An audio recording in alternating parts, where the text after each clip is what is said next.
Welcome to my YouTube channel BG बायोमेंट। अगर आप मेरे चैनल पर नए हैं तो चैनल को सब्सक्राइब करें और नोटिफिकेशन बेल को दबाना ना भूलें। चलिए तो हम लोग वीडियो को स्टार्ट करते हैं। कॉन्ट्रीवेंसेज ऑफ सेल्फ पॉलिनेशन। तो सेल्फ पॉलिनेशन को मतलब बनाने की योजना हो तो इसमें क्या क्या ज़रूरत होता है। तो इसके सबसे पहला जो होता है, the flower should be always bisexual होना चाहिए। The flower should be always bisexual, इसमें फ्लावर जो हमेशा बाइसेक्सुअल होना चाहिए। दूसरा पॉइंट जो इसका, the flower should be homogamous. तो the flower should be homogamous मतलब हो गया कि द एंड्रोसियम, जो एंड्रोसियम मेल फ्लावर होता है और गैनोसियम जो कि फीमेल फ्लावर होता है, वो मैच्योर एट सेम टाइम होगा। मतलब सेम टाइम पे मैच्योर होगा। The flower should be homogamous, that is the androsium and gynosium of a flower mature at a same time। मतलब फ्लावर जो होगा, फ्लावर का मतलब मेल फ्लावर जो होगा एंड्रोसियम और फीमेल फ्लावर गैनोसियम जो होता है वो मैच्योर एट सेम टाइम पे होगा। तीसरा पॉइंट जो the flower should be cleistogamous. तो क्लिस्टोगैमस का मतलब हो गया कि that flower which does not open after maturity is known as cleistogamous flower. मतलब ऐसा प्लांट जो कि मैच्योरिटी के बाद ओपन नहीं होता उसको क्या कहते हैं, क्लिस्टोगैमस फ्लावर कहते हैं। ठीक, जो कि इसका एग्जांपल हो गया ग्राउंड नट। और दूसरा पॉइंट मतलब इसका जो मतलब ये जो हो गया कि मैच्योरिटी के बाद जो नहीं खिलता तो क्लिस्टोगैमस कहते हैं, और जो फ्लावर मतलब मैच्योरिटी के बाद खिल जाता है उसको क्या कहते हैं, कैस्मोगैमस। ठीक, तो ये था हम लोग का सेल्फ पोलिनेशन का कॉन्ट्रीवेंसेस योजना, कैसे कैसे मतलब क्या क्या जरूरत है, ये था कॉन्ट्रीब्यूशन। अब हम देखेंगे contrivances of cross pollination. Cross pollination के लिए क्या क्या चाहिए। तो क्रॉस पॉलिनेशन के लिए the flower should be unisexual होना चाहिए, इसमें यूनिसेक्सुअल होना चाहिए, the flower should be unisexual होगा। और दूसरा point the flower shows self sterility and dicliny. मतलब कि एंड्रोसियम और गैनोसियम जो होगा वो फंक्शन लेस होगा, वो कोई काम नहीं मतलब फंक्शन लेस होगा, मतलब कोई काम नहीं कर सकता वो। The flower should be sterility and dicliny. ठीक, मतलब एंड्रोसियम और gynoecium of a flower functionless होगा। और तीसरा पॉइंट जो है the flower should be dichogamous. Dichogamous का मतलब होता है कि द एंड्रोसियम और gynoecium of a flower is mature at different time. मतलब एंड्रोसियम और गैनोसियम जो होगा वो फ्लावर का वो मैच्योर एट डिफरेंट टाइम पे मैच्योर होगा, डिफरेंट टाइम में मैच्योर होगा। और इसी को हम लोग कहते हैं डाइकैमोगेमस। इफ एंड्रोसियम, यदि एंड्रोसियम मतलब गैनोसियम से पहले मैच्योर हो जाता है तो उसे प्रोटेंड्री कहते हैं, प्रोटेंड्री। इसका एग्जांपल हो गया सनफ्लावर। और यदि गैनोसियम एंड्रोसियम से पहले मैच्योर हो जाता है तो इसको कहते हैं प्रोटोगैनी कहते हैं, जो कि एग्जांपल इसका कुकुम्बर में होता है, एग्जाम्पल कुकुम्बर में। तो डाइकोगेमस क्या हो गया कि मतलब एंड्रोसियम और गैनोसियम मैच्योर होगा डिफरेंट टाइम पे। एंड्रोसियम यदि पहले मैच्योर हो गया तो प्रोटेंड्री, इसका एग्जाम्पल हो गया सनफ्लावर। और गैनोसियम पहले मैच्योर करेगा तो उससे कहेंगे प्रोटोगैनी, इसका एग्जाम्पल हो गया कुकुम्बर। अब चौथा पॉइंट जो होता है इसका, द फ्लावर शुड बी हर्कोगैमस। अब हर्कोगैमस क्या होता है, हर्कोगैमस हो गया कि मतलब एंड्रोसियम और गैनोसियम को मतलब प्रोसेस ऑफ सेल्फ पॉलिनेशन के बीच में जो प्रिवेंट करेगा मतलब बाधा डालेगा वो उसको कहते हैं हम लोग हर्कोगैमस। मतलब if some natural barrier is found between androecium and gynoecium which prevent the process of self pollination then known as herkogamous. मतलब एंड्रोसियम और गैनोसियम को मतलब सेल्फ पॉलिनेशन करने से जो रोकेगा, बैरियर मतलब उत्पन्न करेगा, मतलब प्रिवेंट रोकेगा, नेचुरल बैरियर होगा, जो टिश्यू का जो काम मतलब टिश्यू होगा एक प्रकार का वो, जो कि प्रिवेंट करेगा गैनोसियम और एंड्रोसियम को मिलने से। जो इसका जो ये जो पाया था हर्कोगैमस जो होगा ये पाया जाएगा कैलोट्रॉप्स में। तो ये देख रहे हैं आप लोग, ये गैनोस्टिजियम डिस्क है, ये पोलन बैग से पोलिनिया बनेगा, पोलिनिया से फिर ये जो छोटा छोटा ये स्टिग्मा है ये। और ये उसके बाद जब लास्ट पॉइंट जो है इसका, the flower should be heterostylia. The flower should be heterostylia. Heterostyly क्या होता है, जब एंड्रोसियम और gynoecium are found at different height, मतलब एंड्रोसियम और गैनोसियम डिफरेंट हाइट पे पाया जाएगा, उसे कहेंगे हेट्रोस्टाइली। इसका एग्जाम्पल जो होता है fission of flower, fission flower मतलब द फ्लावर शुड बी हेट्रोस्टाइलिक। हेट्रोस्टाइलिक का मतलब समझ गए, एंड्रोसियम और गैनोसियम पाया जाएगा डिफरेंट हाइट पे। इसका जो एग्जाम्पल हो गया हेट्रोस्टाइलिक, इसका एग्जाम्पल इसको हेट्रोस्टाइलिक कहते हैं, इसका एग्जाम्पल हो गया फिजन फ्लावर। अब हम लोग कुछ पॉइंट देखेंगे, जैसे liver mechanism of pollination. Liver mechanism of pollination जो होता है वो स्लाइवा में पाया जाता है, मतलब स्लाइविया में पाया जाता है। Translator mechanism of pollination, translator mechanism of pollination, translator mechanism जो पोलिनेशन में काम करता है वो कैलोट्रॉप्स में पाया जाता है, Calotropis.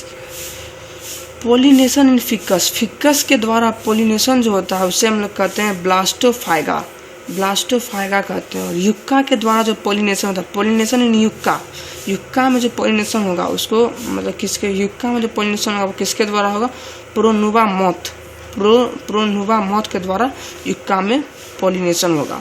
Fail safe in pollination, fail safe in pollination जो होगा वो सनफ्लावर में होगा, ठीक। और है फीवर जो कि एक एलर्जिक फीवर होता है वो due to pollen grain of parthenium maize, मतलब due to pollen grain of parthenium, मतलब पोलन ग्रेन जो होगा पार्थिनियम उसके वजह से ये होगा जो कि मेज में पाया जाता है।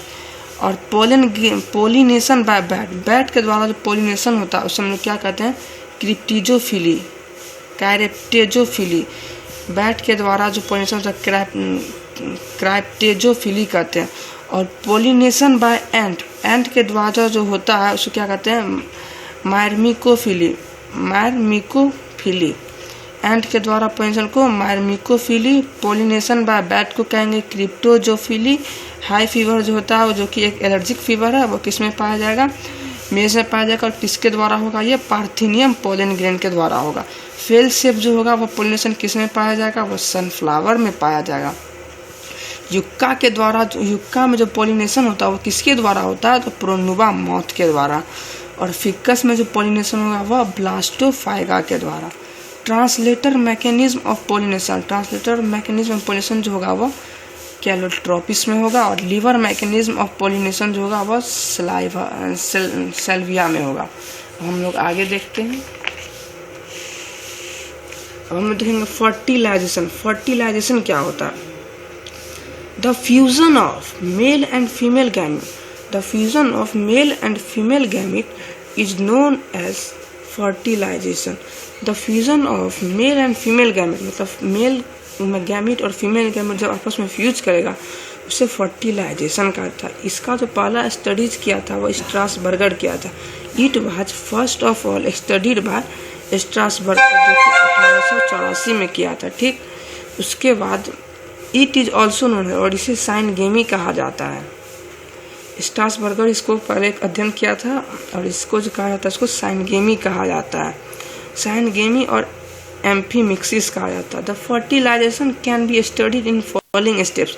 फर्टिलाइजेशन का जो अध्ययन किया गया वो तीन स्टेप्स में किया गया। जो पहला हो गया इसका formation of male gamete and formation of female, fusion of male and female gamete, ठीक। तो मतलब 3 अध्ययन में किया गया। पहले फॉर्मेशन ऑफ मेल गैमेट बनाया गया, उसके बाद फीमेल गैमेट बनाया, उसके बाद दोनों को फ्यूज किया गया, fusion of male and female gamete.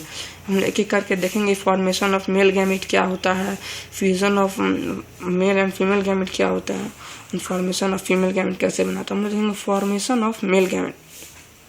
Male reproductive part of plant flower जो होता है वो एंड्रोसियम होता है। एंड्रोसियम में स्टैमिन जो होगा, स्टैमिन से स्टैमिन क्या कहेंगे, माइक्रोस्पोरोफिल्म। स्टैमिन को हम लोग तीन भाग में बंटा होता है, जैसे फिलामेंट में होगा, एंथर में और कनेक्टिव में।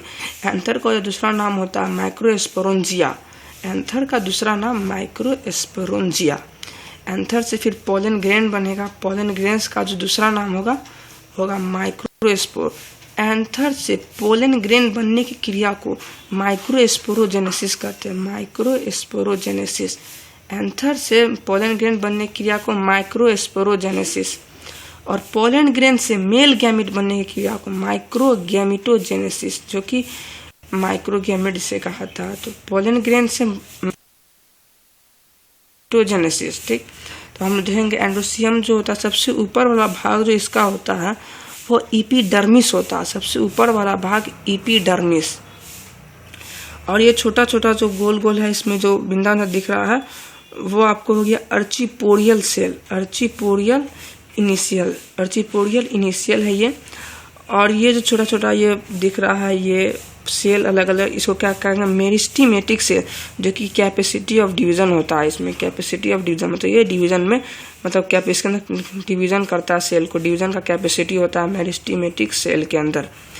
तो सबसे ऊपर वाला भाग एपिडर्मिस, एपिडर्मिस से मेरिस्टेमेटिक सेल, और ये जो हो गया ये बिंदा इसको अर्चिपोरियल इनिशियल। ठीक, अब एपिडर्मिस के नीचे जो होता है वो एपिडर्मिस में उसके नीचे जो होगा वो होगा प्राइमरी पैरेंटल सेल। सबसे नीचे जो होगा फर्स्ट वाला उसको प्राइमरी पैरेंटल सेल कहेंगे, और उसके नीचे जो गोल कर का होगा गोला और ये बिंदा वो न्यूक्लियस वो प्राइमरी स्पोरोजिनस सेल होगा, primary sporogenous cell, primary sporogenous cell. ठीक, हम लोग और आगे डीपली में इसका देखेंगे कि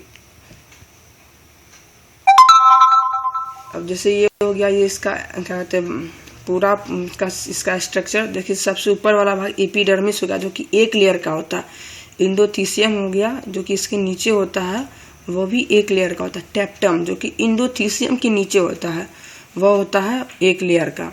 ठीक, और ये यहाँ से लेकर के मिडिल लेयर ये जो होता है इंडोथीसियम जो है ये मिडिल लेयर जो कि 1 से 3 लेयर का होता है, जो कि ये एंथर वाल होता है इंडोथीसियम।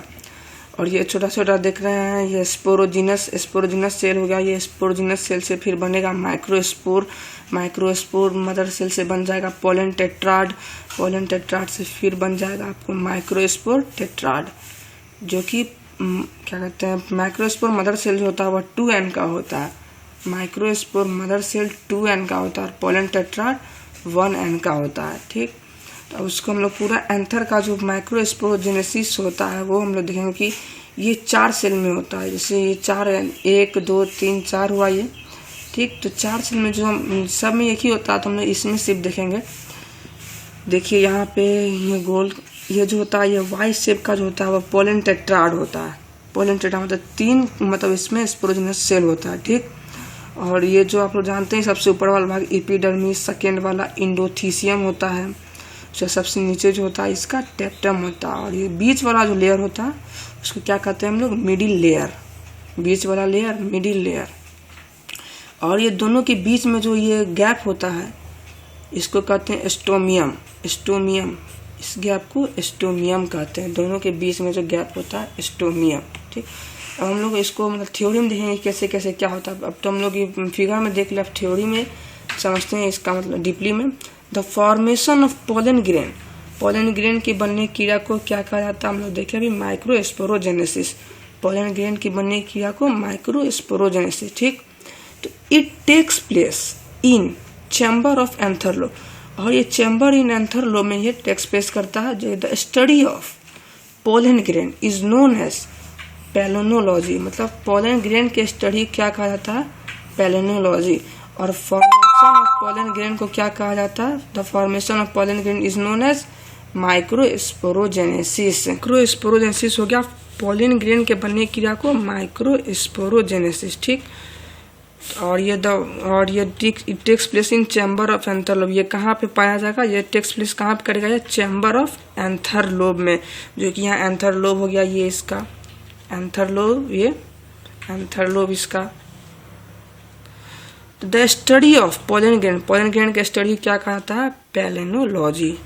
The wall of anther, the wall of anther जो होता है एंथर का वाल कितना होता है 4 से 6 लेयर का होता है, 4 से 6 लेयर एंथर का वाल जो होगा वो 4 से 6 लेयर का, जो कि पहला होता है एपिडर्मिस, जो कि सबसे पहला भाग हम लोग देखे कि आउटर मोस्ट होता है वह 1 लेयर का होता है। ठीक, इसके बाद हम लोग देखे थे कि इंडोथीसियम जो कि ये एपिडर्मिस के नीचे होता है, बिलो द एपिडर्मिस, वो कितना लेयर का था हम लोग देखे थे 1 लेयर का।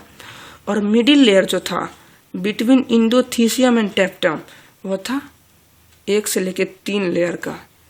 जी यहाँ पे देखिए एपिडर्मिस था 1 लेयर, इंडोथीसियम था ये 1 लेयर, और ये जो मिडिल लेयर था यहाँ से 1 2 3 ये 3 लेयर का था मिडिल लेयर 3 लेयर, और टेप्टम जो था लास्ट वाला ये सिर्फ ये 1 लेयर का।